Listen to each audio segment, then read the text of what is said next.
Everything you need to know about crafting Fissile fuel in mod packs like Stone Block 4 and All the Mods 10 in under 2 minutes.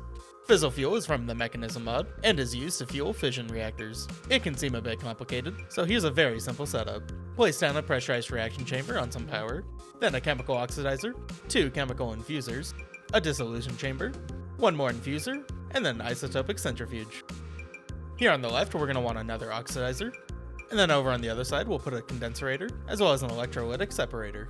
Feed coal blocks to your PRC, fluorite into your dissolution chamber, and uranium cakes into the oxidizer on the side.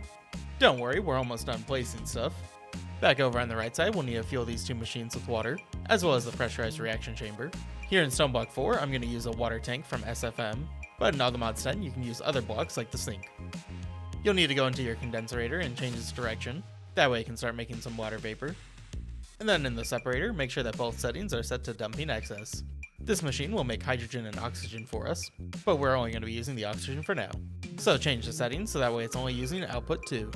You'll need to use pressurized tubes to move gases, so connect up the oxygen to the nearby infuser, along with the pressurized reaction chamber. Place a fluid trash can to delete its gas, then be sure to change all the settings on the machines, that way they can get their items, and output any gases or items that they make into the nearby machines.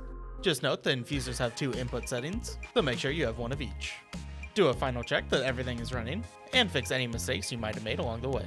You should now be making Fissile fuel. Now give every machine the maximum number of energy upgrades, 8 chemical upgrades to the dissolution chamber, and then about 6 upgrades to every other machine. Too many speed upgrades will end up costing way too much power. You can just use a bunch of pipes to store the Fissile fuel, or if you want to store a ton of it, make a dynamic tank, and connect up the pipes into it. For most casual playthroughs, this should be plenty fast enough for most mod packs.